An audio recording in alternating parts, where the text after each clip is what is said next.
Ron, I met you in 1995. Amazing, huh?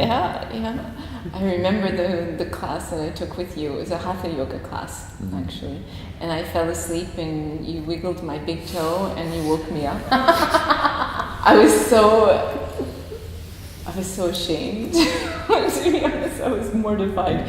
But at the same time, I just loved the class, and that's what kind of got me started on my yoga path. So I actually do remember that day. You came with some friends. And you kind of all just came in. Just an interesting one. And I remember I probably met you before, but on Molokai. We went to Molokai. Yeah. This is when I really remember meeting you. And this is in 2000, right? I think so, yeah. Yeah, so it's been a super long time. And then in 2005, we started inviting you to Paris, and you came for 10 years in a row. Yeah. I'm not sure if you know Yes, right. statistics.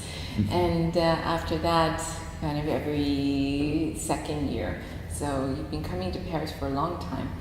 And I think that the yoga shala really has your inspiration inside, like really deep inside. And when people tell me how much they enjoy the yoga studio, I feel like you guys are really part of it.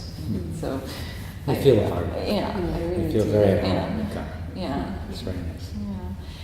And so Ron, I wanted to ask you, because I find it really inspiring how you're able to find the real subtlety in the yoga positions.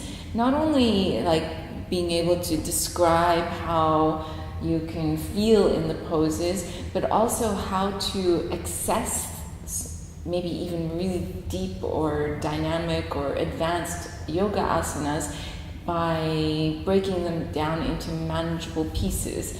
How does that come about? I don't know if people always understand this when I say this, but because I'm a musician, and there was a time when I was just, banging away, and my mother actually she took a big step up when she went to university, and so she started studying with all these great professors, and so she started showing me things. So all of a sudden, technique, wow, that makes it easier. Oh, if you play it like this. And so it really sort of, created a certain kind of approach, and I think it was really partly that led me to the subtlety of practice, like, what's everything doing, And then I think it made it interesting to me ongoing, the fact that I could keep going deeper and explore more. And just being open to just all the different experiences that it brings. And I mean, really, to this day, I love yoga so much for that very reason, because it's, it's physical, it's mental, it's spiritual, It's all of these things that keep, coming into the dynamic or into the mix. And I think when you really open yourself up to all of that as a practice, it just keeps giving. So all I'm doing really, I feel, is just sharing. But how do you see in another person's body, somebody who's really struggling in some certain pose, how are you able to go backwards so much to come to this like base movement to... Well, when I started teaching Mysore classes, this is actually kind of a funny little story, because I have to be honest, I didn't really know what I was doing. But I would watch people and I would think, and then they would say things to me like, oh, my knee hurts, or my back hurts, and I go, yeah, I saw that. And I started to recognize that the things that I was seeing were actually what was happening. So then rather than just sit there and go, I wonder, then I would just start to act on that. And I think if you take that process for so many years of teaching Mysore, and I think also, how Chuck approached Mysore was something that really stuck with me, because it was always your practice, and he was giving you information, you could take it or leave it. I like that. And plus in the early days, he used to adjust more. And he was just really clear about what was going on in your body and in your practice. And just a lot of that really resonated with me. And so I feel in a way I'm kind of like carrying on with that approach. And I really, it's like when people come alive in their practice, when something makes a change. Like we had a moment this morning with a woman. It was just interesting until we finally figured out what would help her. And it just takes such a load off when, you can actually come up with a solution to something, In that case, it took a little digging because it was a bit unusual, but we got there.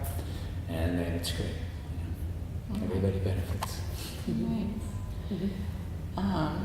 Marla, what I wanted to ask you about, that I'm always curious about, in fact, is that you spent so much time in India and in an ashram, and how do you think this influenced your personal practice, but also your teaching, and in any profound way? I think so. I mean, it really it gave me the experience of maybe the goal of all yoga practices, and I think when you know the goal of something, then it really simplifies.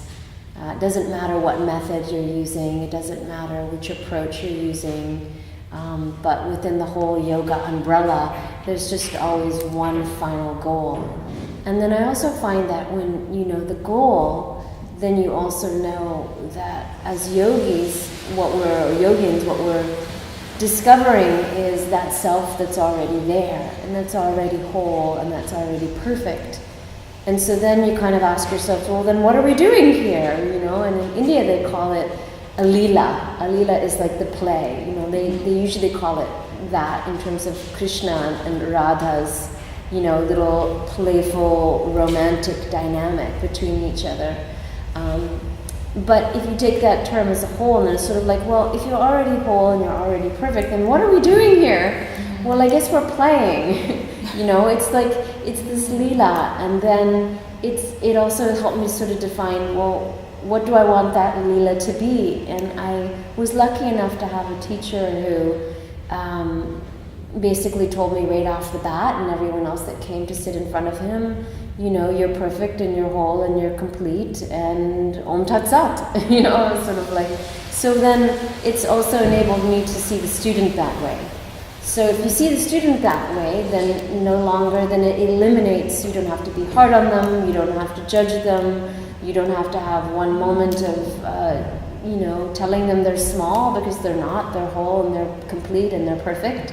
And everybody is, and so then it creates for me it's created a lightness, like a lightness in, just the approach and the practice of yoga and the teaching of yoga, because we're all the same, we're already whole, we're already perfect, so then what are we doing here? We're just experiencing this lovely little play and this lovely little dynamic together, and so I've always found it to be a very fun practice and a very fun lifestyle in a way, being a yoga teacher and being a practitioner.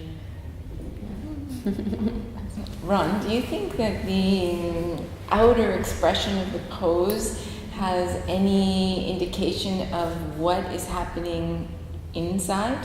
Like when you look at a student, can you see how maybe they're feeling emotionally or mentally? What could you say about this? Well, I think that's where the Pancha Kosha, where the 5 koshas really come in. Because you can see that somebody's working and it's just purely a physical practice. Or you can see somebody else and you can see that they're just really in their head, So I kind of actually use it because to me, eventually practice starts to shift more from a physical practice to an energetic practice. When somebody practices really well, it has a certain quality to it that's no longer just strictly physical. And the mental sort of shifts from all that exploration, and the mental shifts to intuitive, And then you're no longer thinking about every little thing that you're doing because you've done it so many times, it starts to take on. So in a sense, the practice shifts to energetic and intuitive. And I also like the fact on Nandamaya Kosha, like the body of bliss, that to me it's that quality that allows somebody to really sort of savor and enjoy their practice. And I find sometimes that's missing. Somebody might be good at something and all that, but I don't feel that bhav, I don't feel that joy that comes through their practice. And that to me kind of like seals the deal, If somebody's practicing through all of those qualities and has that greater quality of practice, I think it really resonates. And how would you approach when you see somebody who's clearly maybe overly ambitious in their asana practice, and you could see maybe that is leading them down a different path? How would you approach this? It becomes a project, and I think it's really important that, again, that idea that it's their practice. And so I need to sort of find a way in. Like I would find in the early days of practice, sometimes students would come from New York, for example. I mean, when we do Mysore in New York, it's like 15 minutes and then they're gone. So to sort of be able to approach these people and find something that resonates with them. So I would actually look for the injuries, and I would always see them. So rather than get into some like real subtle detail, they wouldn't even pay any attention to me. I could say, so you're having some troubles with your knee? And they're like, how do you know that? And so that would be my way in. So if that was the case. It's just kind of like checking in and then seeing the response. I had a student in one time in Sweden, and he wouldn't listen to verbal instruction, but if I just gave him hands-on information, he was always fine with it. But if I started to talk to him, he'd get out of the pose like this, and it's just like, I'm like, this isn't working.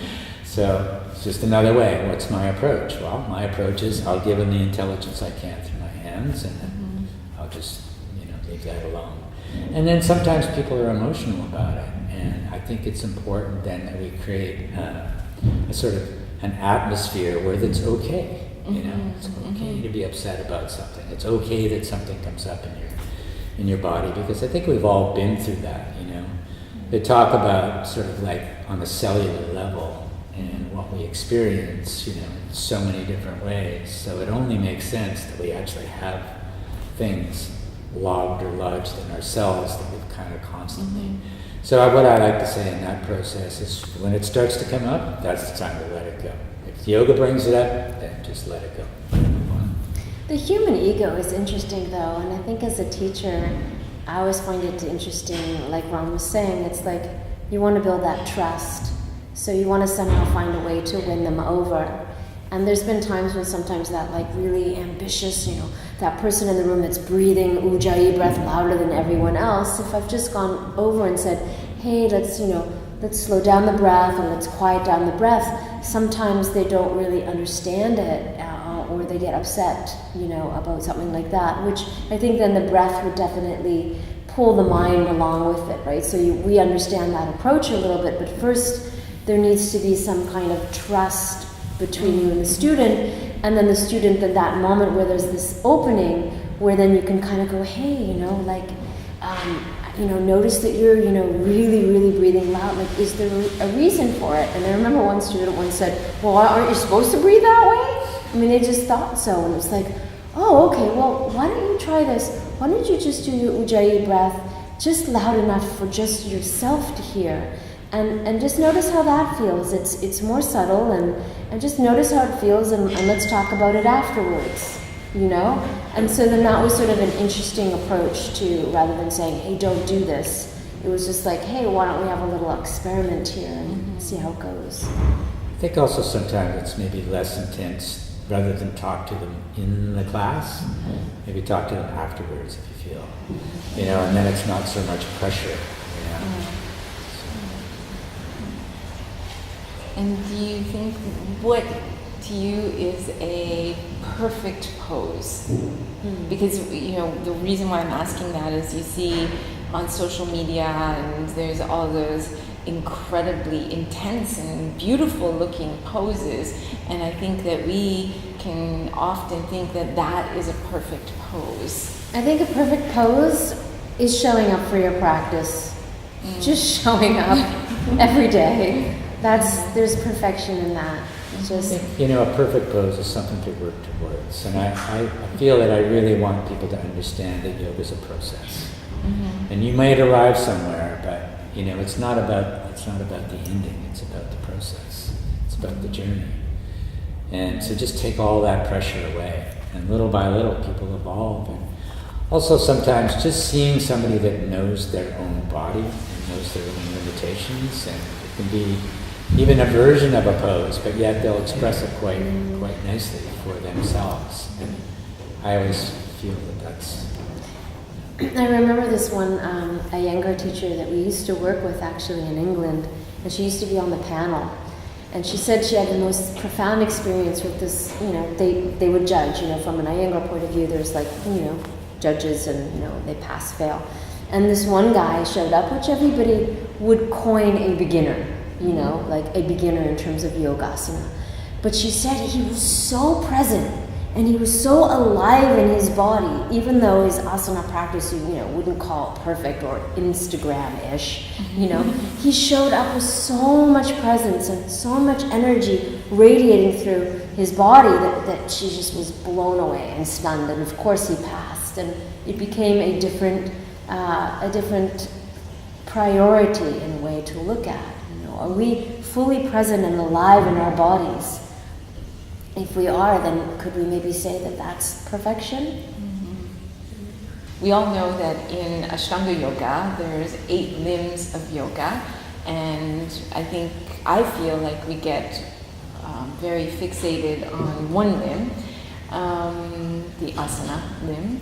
What about the yamas and the niyamas, which are actually the first limbs of Ashtanga yoga? What do you think? And how do you teach those without maybe doing a lecture? How do you teach this? Well, they're a big part of our teacher training program, for sure. And something that I always say to the students, it's not like you just get an asana and you stop practicing asana. In the same way, it's not like you get one of the yamas and the niyamas and you're like, okay, I've got that, ahimsa, I've got that forevermore. It's that the 8 limbs are something that we're constantly working with and checking into and refining and whatnot. At the same time, Patanjali does coin them as external limbs and internal limbs. And most of us do learn and grow through external behaviors and the external in terms of the body before we make that journey to go more internal. However, I began my journey at 19 at an ashram. We were not doing asana, we were not doing external limb study. We were doing internal limb practices of meditation, deep, long meditations. And I remember my teacher saying, the internal limbs also pick up the external limbs. Why? Because when you meditate, you start to be aware of awareness. And when you have more awareness, you become aware of what your actions are in the world and what your relationships are in the world. And you cannot hide from that. Once you've started to awaken awareness, you awakened awareness, and you can't hide from what you see now in front of you. So he also described it as a tree. It's like you wouldn't just keep watering and putting one branch in the sun. You have to do the whole tree. You have to get into the whole root system and make sure that it's healthy. So in the same way, we're growing all of those limbs really at the same time. However, it is, interesting to note that a lot of people do definitely work more from an external point of view before they move towards the internal practices.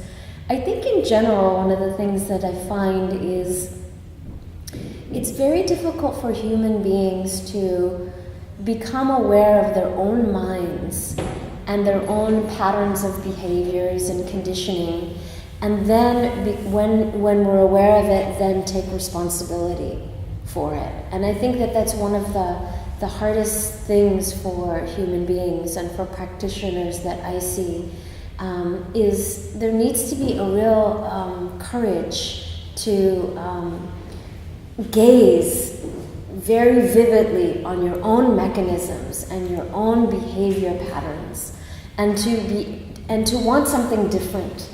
At the same time, it isn't about being, as Georg Kerstin said, it's not about being a virtuous human being.